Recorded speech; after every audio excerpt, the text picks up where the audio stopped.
Hello guys, once again welcome back to your own YouTube channel.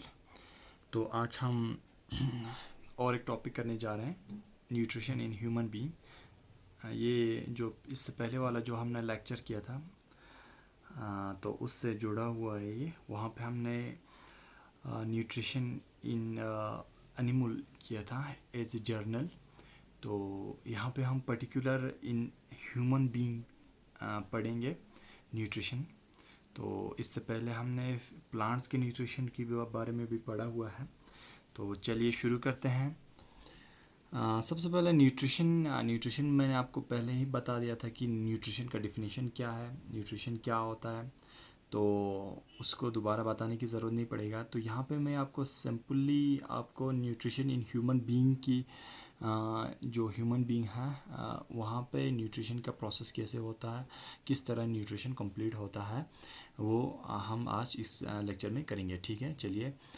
तो सबसे पहले take place through human जो human being में जो न्यूट्रिशन का प्रोसेस है वो एक एक्चुअली एक सिस्टम के थ्रू कंप्लीट होता है, जिसको हम डाइजेस्टिव सिस्टम बोलते हैं। डाइजेस्टिव सिस्टम यानी इसमें बहुत सारे कंबाइन होके एक सिस्टम बने हुए हैं, जिसको हम डाइजेस्टिव सिस्टम कहते हैं। ठीक है, बहुत सारे पार्ट हैं, वो सब मिल के एक सिस्टम बना हुआ है जो जिससे आपका न्यूट्रिशन कंप्लीट होता है। तो वो आपका होता है डाइजेस्टिव सिस्टम के ज़रिए। ठीक है, तो digestive system consist of elementary canals and it is associated glands. तो जो डाइजेस्टिव सिस्टम है वो आपका क्या क्या है, उसमें मैंने पहले आपको बोला कि कम्बिनेशन ऑफ चीज़ों की कम्बिनेशन से, वहाँ पे बहुत सारे चीज़ों की कम्बिनेशन से एक सिस्टम बनता है। ठीक है, तो यहाँ पे डाइजेस्टिव सिस्टम की अगर बात करें तो डाइजेस्टिव सिस्टम में क्या है, कंसिस्ट करता है, एक तो आपका एलिमेंट्री कनाल है, एंड सेकंड आपका क्या है, उसके एसोसिएट जो उसके साथ साथ के जो भी ग्लैंड्स हैं जहाँ से आपका एंजाइम सिक्रीट होता है, तो वो है। ठीक है, तो various organs in digestive system in sequence are, जैसे कि अब डाइजेस्टिव सिस्टम के इस जो डाइजेस्टिव सिस्टम है इसमें डिफरेंट तरह के जो ऑर्गन्स हैं, तो वो ऑर्गन्स कौन कौन से हैं सीक्वेंस में अगर हम बताएं तो पहले तो आपका माउथ है, एंड उसके बाद है ओसोफेगस जिसको हम फूड पाइप भी कहते हैं। इसके बाद है stomach, then small intestine, and after that large intestine. और उसके बाद उसके अलावा आपके ग्लैंड्स होते हैं, जिसमें सिलेवरी ग्लैंड है, लीवर, पेनक्रियास, ये सब आपका ग्लैंड्स है। ठीक है, तो ये सब कंबाइन होके आपका ये जो डाइजेस्टिव सिस्टम है ये बना हुआ है। ठीक है, इसमें तो आगे बात करें तो द ह्यूमन एलिमेंट्री कनाल, जो ह्यूमन का एलिमेंट्री कनाल है which runs from mouth to anus is about 9 metre. ये 9 मीटर की मतलब इसका लेंथ है लगभग। कहाँ से कहाँ जो ह्यूमन एलिमेंट्री कनाल है, तो वो मैं आपको अभी डायग्राम में भी दिखाऊंगा। ठीक है, तो the duck of various glands opens into elementary कनाल। ठीक है, जो वेरियस आपका ये है ग्लैंड्स है, उनके जो डक्स है, लास्ट का जो एंडिंग पार्ट है वो कहाँ पे ओपन होता है, आपका एलिमेंट्री कनाल का वहाँ पे ओपन होता है। ठीक है, और वहाँ से क्या होता है, आपका जो भी डाइजेस्टिव जूस है वो सिक्रेट होता है एलिमेंट्री कनाल में। ठीक है, तो अगर स्टेप बाय स्टेप देखें तो सबसे पहले होता है इंजेक्शन। ये हमने पहले डाइजेशन इन एनिमल में पढ़ा हुआ है, इंजेक्शन क्या होता है। तो यहाँ पे ह्यूमन बीइंग में इंजेक्शन कहाँ से स्टार्ट होता है और कहाँ पे ये इसका न्यूट्रिशन का प्रोसेस ख़त्म हो जाता है, वो हम आज यहाँ स्टेप बाय स्टेप देखेंगे। ठीक है, तो सबसे पहले है इंजेक्शन। इंजेक्शन में क्या होता है, आपका जो है आप जब फूड पुट इन करते हैं अपने माउथ में, स्पेशल एक ऑर्गन है ह्यूमंस बीइंग में, हम मुंह से ही खाना खाते हैं, नाक से नहीं खा पाते हैं, तो स्पेशल ऑर्गन है ये, एक माउथ है जिसको हम बकल कैविटी भी कहते हैं। तो वहाँ से स्टार्ट होता है हमारा ये इंजेक्शन, वहाँ पे हम पुट इन करते हैं। जब the food is put into the mouth with the help of hand, अपने हाथों से की मदद से हम अपना ग़िज़ा अपने मुंह में डालते हैं, उस प्रोसेस को हम क्या बोलते हैं, इंजेक्शन बोलते हैं। ठीक है, तो आगे बढ़ते हैं। सेकंड स्टेप है इसमें डाइजेशन। डाइजेशन की अगर बात करें तो डाइजेशन में क्या होता है, डाइजेशन स्टार्ट होता है माउथ में ही से, आपको स्टार्ट होता है। आपको मौत से ही स्टार्ट होता है। तो मौत में क्या होता है कि जो मौत है, मैंने पहले ही बताया था कि मौत को आपको क्या कहते हैं, बकल कैविटी भी कहते हैं। वहाँ पे क्या क्या होता है, कैविटी इसलिए कि वहाँ पे बहुत सारे ऑर्गन्स रहते हैं, ठीक है। तो जैसे कि टीथ है, टंग है, सिल्वरी ग्लैंड है, ये सब आपके माउथ में आता है, ठीक है। वहाँ से आपका स्टार्ट होता है। अब इस जो टीथ आप जब चबाते हैं तो वो आपका क्या होता है, वहाँ से आपका जो ब्रेक डाउन ऑफ फूड होना स्टार्ट होता है, ठीक है। वो आपका एक फिजिकल एक्टिविटी से होता है, ठीक है। एंड इसी माउथ में ही आपका केमिकल एक्टिविटी भी होता है, ठीक है। वो किस तरह होता है, वो आपका सिलिवरी ग्लैंड से जो सिल्वा आप सिक्रीट करते हैं, आपकी सिल्वरी ग्लैंड से जो सिल्वा आपका सिक्रीट होता है, वो आपका हेल्प करता है इसको डाइजेशन के लिए। ये ये सिल्वरी एनालिस है, ये आपका क्या करता है कि आपका हेल्प करता है डाइजेशन के लिए। स्टार्च यानी जो कार्बोहाइड्रेट्स है उसको डाइजेस्ट करने में ये आपका हेल्प करता है, ठीक है। तो इस सिल्वरी ग्लैंड की जो सिल्वा से ये भी आपको मदद मिलता है कि आपका जो भी फूड है वो आपका मतलब गीला हो जाता है। गीला होने से आपको अंदर लेने में आसानी रहता है, ठीक है, स्लिपरी हो जाता है, ठीक है। In mouth food digestion does not complete, मगर यहाँ पे आपका कंप्लीट पूरा नहीं होता है, यहाँ पे थोड़ा आपका डाइजेशन होता है, ब्रेकडाउन ऑफ फूड होता है। And slightly digest food in the mouth is solve by the tongue, वो आपके टंग मुँह ज़बान के ज़रा आपका निगल लेता है, ठीक है। जो भी आपका अनडाइजेस्टेड फूड रहता है मुंह में है तो वो आपका निकल लेता है। तो एंड वो कहाँ जाता है आपका फूड पाइप के दौरा नीचे जाता है, फूड पाइप यानी जिसको हम ओसोफेगस भी कहते हैं, ठीक है। तो अगर मैं आप लोगों को बता दूं तो आपको यहाँ पे एक डायग्राम दिखाऊंगा मैं। ये रहा आपका ओसोफेगस। ओसोफेगस ये है आपका, ठीक है। ये जो आपका यहाँ से आ रहा है ये ओसोफेगस है। तो ये आपका हो गया बकल कैविटी, माउथ में आ गया यहाँ पे, ये आपका सिलिवरी ग्लैंड है, ठीक है। तो यहाँ से आपका डाइजेशन स्टार्ट होता है, यहाँ पे टंग है। तो ये जो जो मुंह में अनडाइजेस्टेड फूड था, जो ब्रेक डाउन होने के बाद वो यहाँ पे आता है, ठीक है। यहाँ पे ओसोफेगस में आता है, फूड पाइप में। फूड पाइप में आपका एक प्रोसेस होता है कंट्रैक्शन एंड एक्सपेंशन, मूव जिसके ज़रिए आपका जो फूड है वो नीचे जाता है, मूवमेंट होता है उससे, ठीक है। उस कंट्रैक्शन एंड एक्सपेंशन जो मूवमेंट है वॉल ऑफ ओसोफेगस का होता है, उसमें जो वॉल है ओसोफेगस की उसमें कंट्रैक्शन और एक्सपेंशन होता है। तो उसकी वजह से आपका जो फूड है वो आहिस्ता नीचे नीचे जाता है, ठीक है। तो उस जो कंट्रैक्शन एंड एक्सपेंशन है उसको क्या बोलते हैं, पेरिस्टालिटिक मूवमेंट बोलते हैं, पेरिस्टालिटिक मूवमेंट उसको बोलते हैं, ठीक है। तो यहाँ पे आपको पेरिस्टालिटिक मूवमेंट बोलते हैं उसको, ठीक है। The movement push the slide digested food into the stomach, फिर ये जो ऑसोफेगस या फूड पाइप है वहाँ से आपका ये इस मूवमेंट के ज़रिए आपका क्या होता है, फिर आपका जो स्लाइडली डाइजेस्टेड फूड है वो आपका स्टोमक में चला जाता है, ठीक है। तो स्टोमक में पहुँचता है वो ऑसोफेगस के साथ। तो स्टोमक आपका यहाँ पे है, स्टोमक यहाँ पे आपका स्टोमक में पहुँच गया, ठीक है। तो स्टोमक में क्या होता है, स्टोमक के जो वॉल्स है वहाँ पे आपका इसमें ग्लैंड्स होते हैं, ठीक है, जो कि आपका डाइजेशन के लिए फिर से हेल्प करता है, ठीक है। इसमें इसमें आपका 3 ग्लैंड्स रहता है, ठीक है, इस स्टोमक में।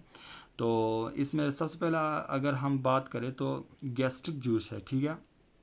गैस्ट्रिक जूस जो है आपका यहाँ जो स्टोमक के इसमें से सिक्रेट होता है, ठीक है।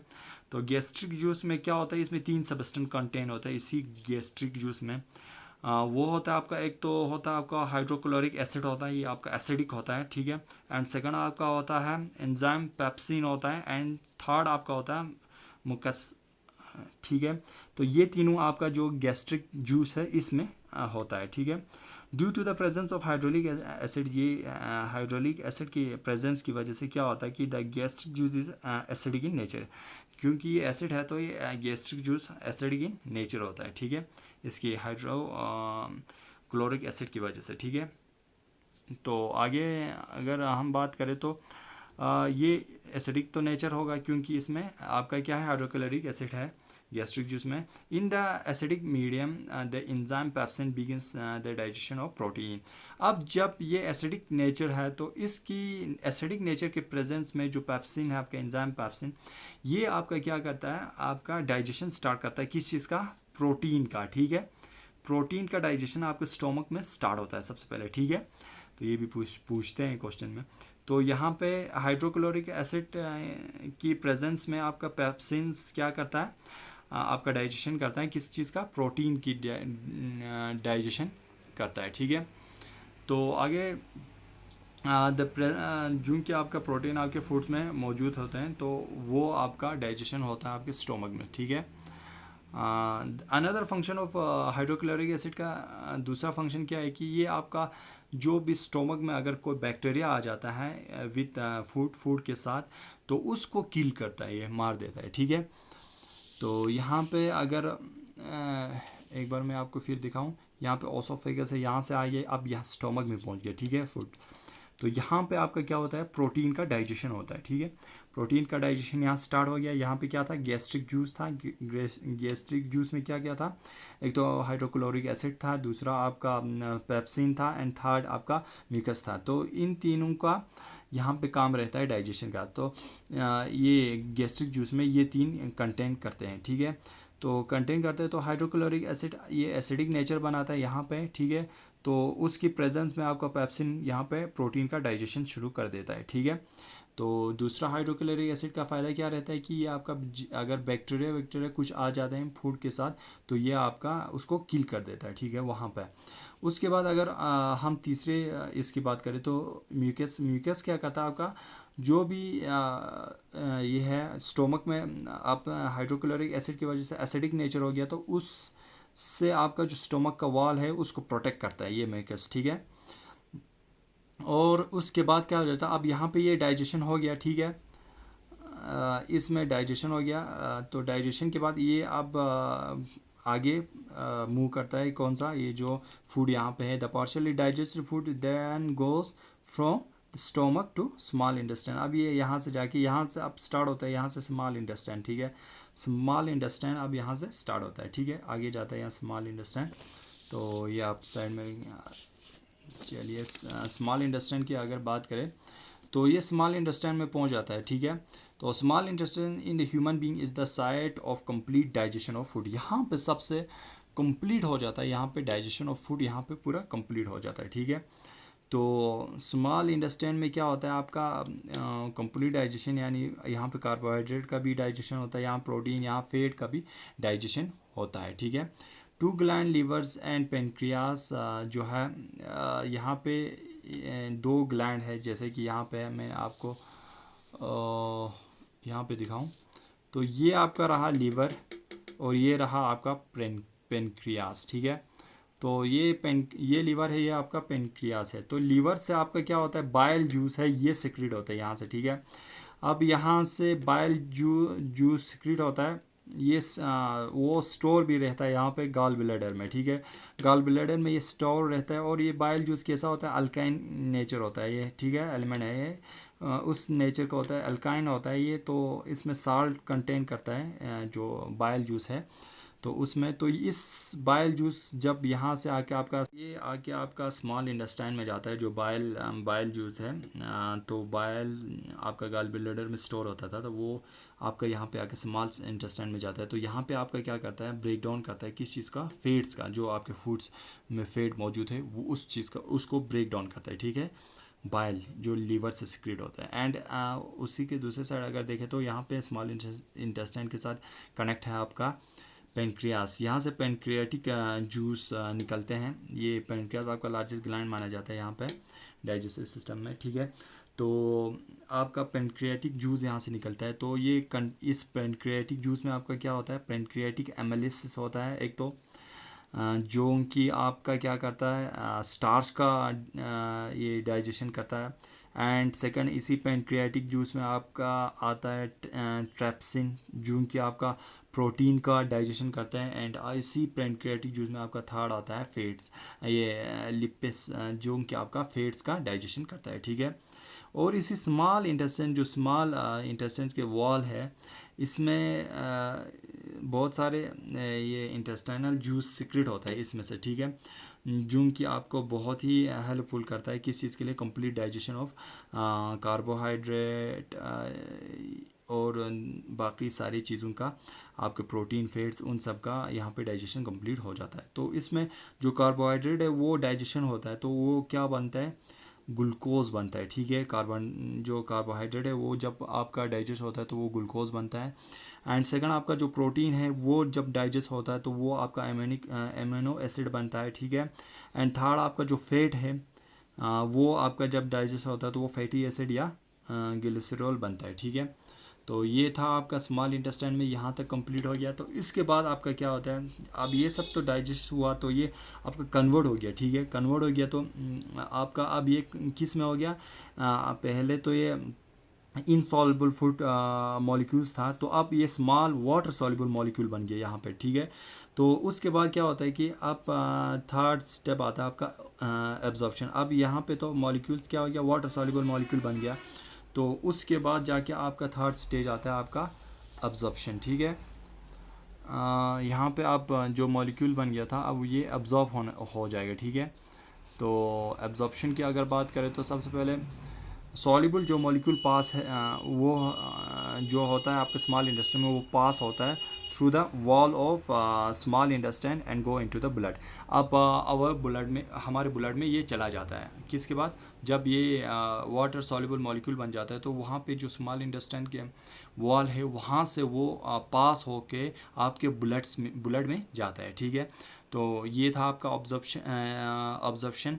तो उसके बाद एसिमुलेशन होता है। तो एसिमुलेशन क्या होता है कि जो एसिमुलेटेड फूड है use by the body cell for obtaining energy. अब जो एसिमुलेटेड फूड है उसको क्या करता है कि बॉडी का सेल क्या करता है, उसको यूज़ करता है किस चीज़ के लिए, एनर्जी ऑब्टेन करने के लिए और ग्रोथ और रिपेयरिंग ऑफ जो बॉडी है उन सब को करने के लिए, ठीक है। तो the digested food which is not used by our body immediately is stored in the liver in the form of a carbohydrate called glucagon, ठीक है। अब ये जो एसिमुलेटेड फूड है वो क्या होता है, हमारे बॉडी में वो स्टोर होता है कहाँ पे, लीवर में स्टोर होता है और जब ज़रूरत पड़ता है फिर वो यूज़ करता है in the form of carbohydrate carbohydrate के फॉर्म में ये स्टोर होता है, ठीक है, लीवर में। और उसको हम क्या बोलते हैं फिर, ग्लूकोजिन बोलते हैं, ठीक है, ग्लूकोजिन, ठीक बोलते हैं। इसके बाद लास्ट है आपका इजेक्शन। तो इसमें क्या होता है, इजेक्शन प्रोसेस में आपका जो भी आप अनडाइजेस्टेड फूड रहता है सबका सब डाइजेस्ट तो नहीं होता है। तो जो अनडाइजेस्टेड फूड है वो पास होता है स्मॉल इंटेस्टाइन से आपका उससे आगे वाले बड़ा एक वाइडर ट्यूब होता है जिसको हम लार्ज इंटेस्टाइन कहते हैं, तो वहाँ पे पास होता है। तो उसके वहाँ पे क्या होता है कि जो भी ज़्यादा से ज़्यादा पानी है वो एब्जॉर्ब होता है वहाँ पे, और जो भी मोस्टली जो वाटर है वो अनडाइजेस्ट फूड का वो एब्जॉर्ब होता है और बाकी जो भी बचता है वो आपका आउट होता है, ठीक है, एज एन स्टूल पास हो जाता है, ठीक है। तो इस तरह हमारे जो ह्यूमन बॉडी में है वो डाइजेशन का न्यूट्रिशन का प्रोसेस होता है, कंप्लीट होता है, ठीक है। तो ये देखिए आपको एक बार फिर यहाँ पे दिखाऊंगा मैं। अब यहाँ से स्टार्ट होता है तो यहाँ पे डाइजेशन हो गया, तो डाइजेशन स्टार्ट यहाँ पे माउथ, टीथ और सिलिवरी ग्लैंड से सिल्वर का सिक्रेशन होता है। तो यहाँ से ये दोनों हेल्प करता है यहाँ पे ब्रेक डाउन ऑफ फूड करने के लिए। इसके बाद जो फूड है वो यहाँ पे टर्न होकर आपका ओसोफेगस में आता है। ओसोफेगस में आपका ये जो कंट्रैक्शन और रिलैक्सेशन जिसे हम कहते हैं, कंट्रैक्शन और एक्सपेंशन जो मूवमेंट होता है उसके ज़रिए वो नीचे आ जाता है, ठीक है। तो आगे आके यहाँ पे आपका स्टोमक में पहुँच जाता है। स्टोमक में क्या होता है कि आपका यहाँ पे गैस्ट्रिक जो जूस होता है ये होता है जो कि आपका क्या करता है, डाइजेशन के लिए बहुत ही हेल्पफुल होता है और हेल्प करता है, ठीक है। तो यहाँ से फिर इसके बाद जो भी ये फूड है वो यहाँ पे आता है। तो यहाँ पे आने से आपका स्मॉल इंटेस्टाइन में आ जाता है स्टोमक के बाद। तो यहाँ पे आपका लीवर और पेनक्रियास से आपका जो बाइल जूस और पेनक्रियाटिक जूस है वो आता है यहाँ पे। वो आपको ब्रेक डाउन करने के लिए हेल्प करता है। तो ये स्मॉल इंटेस्टाइन में ये ही लगभग टोटल कंप्लीट आपका जो डाइजेशन का प्रोसेस है वो यही पे ही होता है। तो उसके बाद जाके आपका जो बचा कुचा है वो लार्ज इंटेस्टाइन में चला जाता है। तो वो लार्ज इंटेस्टाइन में वाटर जो है वो एब्जॉर्ब होता है और बाकी जो भी बचता है वो आपका रेक्टम के थ्रू, एनल के थ्रू आपका आउट हो जाता है। इस तरह आपका जो न्यूट्रिशन का प्रोसेस है वो चलता है, ठीक है। तो यहाँ पे जो स्मॉल इंटेस्टाइन में जो भी आपका ये होता है डाइजेशन होता है, तो वो डाइजेशन मतलब डाइजेस्ट होता है, तो वो फिर आपका क्या होता है फिर आपका यहाँ पे एक तो आपका जो कार्बोहाइड्रेट है वो ग्लूकोज में कन्वर्ट होता है। सेकंड आपका प्रोटीन है वो अमीनो एसिड में कन्वर्ट होता है। एंड आपका जो फैट है वो फैटी एसिड में या ग्लिसरॉल में कन्वर्ट होता है, जो कि आपका इनसॉल्युबल फूड मॉलिक्यूल से आपका सॉल्युबल फूड मॉलिक्यूल में कन्वर्ट हो जाता है। तो ये आपकी इस जो स्मॉल इंटेस्टाइन के वॉल्स है इसमें से आपका पास होके आपके जो ब्लड है वो वहाँ चला जाता है। तो ब्लड्स के ज़रिए आपका different part of the body में पहुँचता है, ठीक है। तो ये था हमारा complete nutrition in human being. Hope आप लोगों को वीडियो अच्छा लगा होगा। अगर वीडियो अच्छा लगा है तो लाइक, सब्सक्राइब और शेयर ज़रूर करें। मिलते हैं अगले वीडियो में अगले टॉपिक के साथ। तब तक के लिए good and take care.